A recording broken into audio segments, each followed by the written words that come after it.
한 소년이 있었습니다. 그의 이름은 로버트. 그는 두 명의 아버지를 두고 자랐습니다.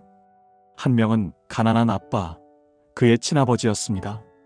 교육을 중시했고 안정된 직장을 원했으며 좋은 성적과 학위를 최고의 목표로 삼았죠. 그는 믿었습니다. 열심히 공부해 좋은 직장에 들어가야 한다. 다른 한 명은 부자 아빠, 친구 마이크의 아버지였습니다. 그는 고등학교조차 졸업하지 못했지만 부자가 되었죠. 그는 이렇게 말했습니다. 열심히 일하지 말고 돈이 너를 위해 일하게 만들어라. 소녀는 두 아버지의 충돌하는 생각 사이에서 자랐습니다. 한쪽은 안정을 말했고 다른 한쪽은 자유를 말했죠. 어느 날 소녀는 용기를 내어 부자 아빠에게 물었습니다. 저도 부자가 되고 싶어요. 하지만 어떻게 해야 하나요? 부자 아빠는 미소를 지으며 말했습니다. 좋아, 그럼 내 밑에서 일해보자. 대신 월급은 없다. 소녀는 당황했습니다. 월급이 없다고요? 그럼 왜 일하죠? 그게 바로 가난한 사람들의 사고방식이야. 부자 아빠는 단호히 말했습니다. 돈을 위해 일하는 대신 돈의 원리를 배우는 거다. 소녀는 매주 부자 아빠의 가게에서 일했습니다. 처음에는 불만이 많았습니다. 친구들은 주급을 받고 자신은 아무것도 받지 못했으니까요. 하지만 어느 날 부자 아빠는 그를 데리고 앉아 말했습니다. 로버트, 세상은 학교와 달라. 학교에서는 먼저 배우고 나중에 시험을 보지만 인생에서는 먼저 시험이 오고 그 다음에 배움이 찾아온다. 그는 덧붙였습니다. 대부분의 사람들은 월급이라는 작은 당근에 매달려 살지. 두려움 때문에 안정만을 찾고 욕심 때문에 기회를 놓쳐버려. 그때 소녀는 깨달았습니다. 진짜 가난은 돈이 없는 게 아니라 돈의 흐름을 모르는 것이라는 걸요. 부자 아빠는 종종 이런 말을 했습니다. 가난한 사람은 돈을 벌면 바로 쓴다. 중산층은 빚을 내서 더 좋은 걸 산다. 하지만 부자는 먼저 자산을 산다. 소녀는 물었습니다. 자산이 뭔가요?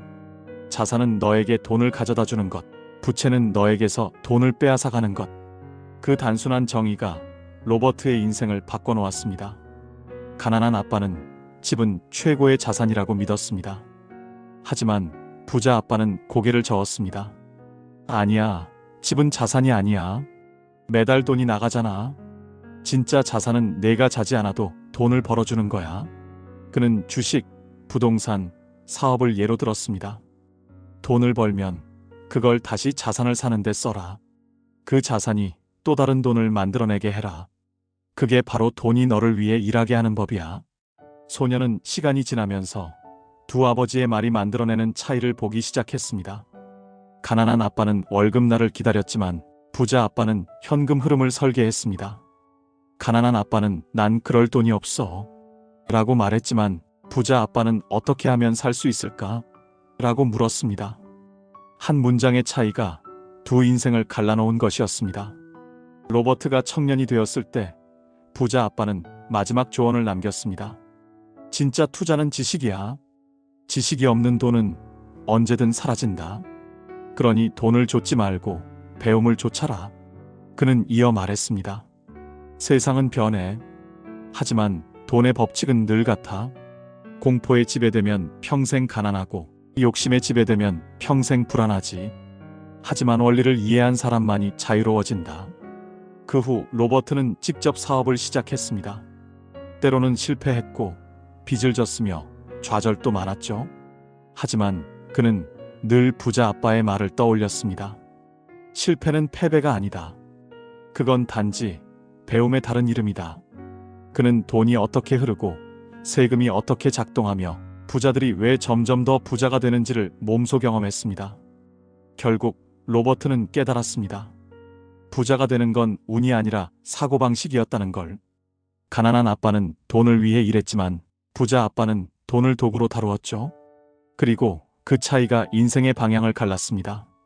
마지막 장에서 로버트는 이렇게 말합니다. 내 인생은 두 아버지의 충돌 속에서 시작됐다. 하지만 그 덕분에 나는 선택할 수 있었다. 어떤 생각을 따를지, 어떤 미래를 살지. 그는 청중에게 조용히 묻습니다. 당신은 오늘도 돈을 위해 일하나요? 아니면 돈이 당신을 위해 일하고 있나요? 잠시의 침묵 뒤 나지막이 덧붙입니다. 진짜 부는 자유다. 그 자유는 당신의 머릿속에서 시작된다.